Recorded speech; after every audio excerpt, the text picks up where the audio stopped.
नमस्कार दोस्तों, एग्ज़ाम सारथी YouTube channel में आप सभी का स्वागत है। दोस्तों, इस वीडियो में हम बात करेंगे सूचना सहायक रिट पिटीशन के बारे में। साथ ही आगे अपडेट है रिट पिटीशन को लेकर के, कितने प्रश्नों पर रिट पिटीशन लग रही है और कौन कौन रिट पिटीशन लगा सकता है, किसे लगानी चाहिए और किसे लगाना ज़रूरी भी है। क्योंकि बहुत सारे कैंडिडेट्स इस भ्रम में हैं कि वो तो कट ऑफ से काफ़ी ऊपर हैं अपने हिसाब से, तो पिछली बार की तरह वो जो कट ऑफ का फाइनल अंतर रहेगा उसमें पार हो जाएंगे। तो ऐसा बिल्कुल भी नहीं है। कुछ डेटा यहाँ पर हम शेयर करेंगे जिसके बाद आपको भी पता चल जाएगा कि हो सकता है कि आप अच्छे मार्क्स लाने के बाद भी बाहर हो जाएं। दोस्तों, इसके अलावा रिट पिटीशन में शामिल होने के लिए क्या करना है वो भी हम आगे आपको बताएंगे। तो दोस्तों, सबसे पहले जो बात करते हैं कि एक एनालिसिस है 2018 सूचना सहायक और 2023 सूचना सहायक की तुलना करके। ये एनालिसिस आप देख सकते हैं। इसमें क्या है कि आप 2018 का अगर पूरा रिज़ल्ट देखें तो जनरल की कट ऑफ 67.1329 थी, ठीक है। और उसके बाद जो फाइनल कट ऑफ रही थी वो रही थी 69.2308, यानी टोटल डिफरेंस आया था 2.0979 का। और परसेंटेज में देखें तो 3.12 करके है। मार्क्स में हम देख के चलते हैं दोस्तों, एससी का, एसटी का, ओबीसी का और एमबीसी का, सबका देख सकते हैं। दोस्तों, 2018 में ईडब्ल्यूएस नहीं था तो उसका भी कुछ फ़र्क यहाँ पर रहने वाला है। दोस्तों, सबसे पहले तो बात करते हैं कि जनरल कैटेगरी में 67 से 69 लगभग 2 से ज़्यादा मार्क्स का डिफरेंस आ गया था। 2018 की बात है दोस्तों, आज से 5 साल पहले, जब फर्स्ट कट ऑफ है वो भी लगभग जो है 67 के आसपास रही थी। और इस बार जो है जो कट ऑफ रही है जनरल की वो 73 है दोस्तों। 73 कट ऑफ आप समझ सकते हैं पिछली बार से कितना इंक्रीज हुई है। और जो पॉसिबल कट ऑफ रह सकती है फाइनल, अगर एक कैलकुलेशन पिछली बार की तुलना में करें तो 2.28 ये रह सकती है। लेकिन दोस्तों, ये तो तुलना कर दी हमने प्रीवियस जो 2018 का रिज़ल्ट था उसको देखते हुए। लेकिन जिस हिसाब से cut of primary cut off बढ़ी है, जो रिटन एग्ज़ाम की कट ऑफ बढ़ी है, उसके अकॉर्डिंग अगर देखा जाए, कंपटीशन का लेवल भी साथ में देखा जाए, या जो भी इसके पीछे रीज़न हो, जिस हिसाब से cut off first cut off ही 73.20 रही है, तो ये जो डिफरेंस पिछली बार रहा था उसका दुगुना हो सकता है दोस्तों। और जनरल कट ऑफ 77.60 से भी ऊपर जा सकती है, यानी कुल मिलाकर के 4-4.5 मार्क्स बढ़ सकती है जनरल कट ऑफ।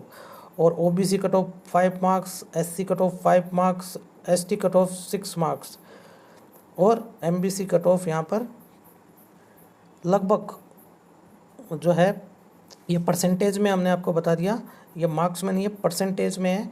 और जनरल कट ऑफ जो है वो 4 मार्क्स, 4.5 मार्क्स के आसपास, एससी की कट ऑफ 5 मार्क्स के आसपास। लेकिन एससी की कट ऑफ जो है थोड़ी सीटें ज़्यादा हैं, इसलिए मामूली सी ये कम भी हो सकती है, एग्जैक्ट ये फिगर नहीं है। तो दोस्तों, ये एक पूरा एक एनालिसिस है।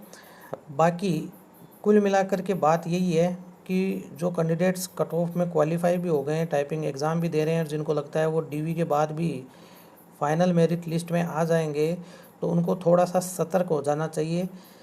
और जो कैंडिडेट्स ये चाहते हैं कि वो पूरी तरीके से अपना सिलेक्शन श्योर करना चाहें, तो उसके लिए आप कुछ एक क्वेश्चंस में आपको मार्क्स बढ़े, इसके लिए क्या कर सकते हैं, क्योंकि बहुत सारे कैंडिडेट्स कट ऑफ से कुछ ही ऊपर है और उनको लगता है कि उनका डीवी में यानी फाइनल मेरिट लिस्ट में नाम नहीं आएगा।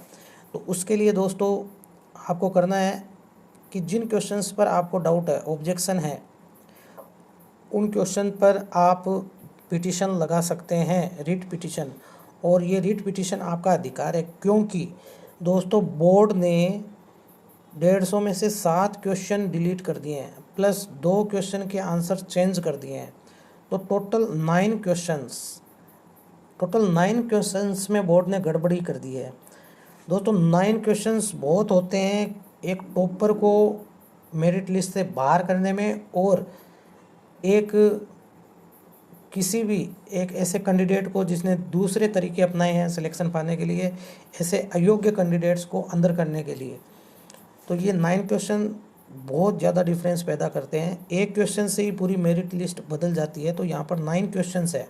जो कैंडिडेट्स मेहनत करके गए होंगे उनको काफ़ी निराशा हाथ लगी होगी कि वो किस प्रकार मेरिट लिस्ट में नहीं आ पाए या आगे उनको डर है कि वो बाहर हो जाएंगे। तो दोस्तों इसलिए आप कर क्या सकते हैं, आप पिटीशन लगा सकते हैं। बोर्ड के ये जो विसंगतियाँ रही है पूरे एग्ज़ाम में भर्ती में, तो इन पर तो हम कोई एक्शन नहीं ले सकते क्योंकि इतने हमारे पास एविडेंस नहीं होते हैं कि हम बोर्ड की जो कमियां हैं, पेपर लीक हो चाहे और कोई चीज़ें जो आरोप लगते रहे हैं उनको साबित कर पाएँ कोर्ट में। लेकिन हम क्वेश्चंस पर अपनी ऑब्जेक्शन कोर्ट में साबित कर सकते हैं। उसके लिए आप इन 7 डिलीटेड क्वेश्चन प्लस जो 2 चेंज हुए क्वेश्चन हैं, इन क्वेश्चंस पर आपको जो लगता है कि इन क्वेश्चन का आंसर बदलना चाहिए, उन क्वेश्चन पर आप पिटीशन लगा सकते हैं। और उसके लिए ऑथेंटिक प्रूफ्स के लिए भी आप प्रयास कर सकते हैं। हमारी टीम लगी हुई है ऑथेंटिक प्रूफ्स अरेंज करने में। बाकी आपको अपडेट कर दिया जाएगा कौन कौन से क्वेश्चंस पर पिटीशन लगेगी। पिटीशन सिर्फ उन्हीं क्वेश्चंस पर लगेगी जिनके ऑथेंटिक प्रूफ्स होंगे, जिनको कोर्ट में पूरी तरीके से हम वैलिड कर पाएँ और रिव्यू के लिए एक्सपर्ट कमेटी में भेज पाएँ। इनके अलावा भी कोई ऐसा कोई क्वेश्चन छूट रहा हो जिस पर आपने ऑब्जेक्शन लगाया था बोर्ड में फर्स्ट आंसर की पर, लेकिन बोर्ड ने उस पर कोई एक्शन नहीं लिया या वैसा का वैसा उसका आंसर माना है, तो उसको भी आप सम्मिलित कर सकते हैं। बाकी क्वेश्चंस की लिस्ट तो आपको पिछले वीडियो में बता ही दी होगी। बाकी आप व्हाट्सएप पर पता कर सकते हैं मैसेज करके कि कौन कौन से क्वेश्चंस ऑब्जेक्शन में आ रहे हैं, आपके कौन से क्वेश्चन हैं वो आप ऐड करा सकते हैं। ये व्हाट्सएप का लिंक है, यहाँ पर स्कैन कर सकते हैं, आपको डिस्क्रिप्शन में भी मिल जाएगा इसका लिंक। वहाँ जा कर के आप अपने जो भी ऑब्जेक्शन है वो बता सकते हैं। साथ ही रीड फाइल करने के लिए जो फॉर्मेट है वो आपको मिल जाएगा और डॉक्यूमेंट्स के साथ उसे फिलअप करके भेजना होगा ताकि आपको रीट में शामिल कर लिया जाए। और इसी वीक में पिटीशन लगाने का प्रयास है और निश्चित रूप से इस वीक में पिटीशन लगी जाएगी। तो आप नीचे दिए गए व्हाट्सएप लिंक पर जा कर के संपर्क कर सकते हैं। बाकी दोस्तों वीडियो पसंद आया हो तो इसे लाइक और शेयर करें, चैनल को सब्सक्राइब कर लें। आने वाले अपडेट्स के लिए धन्यवाद।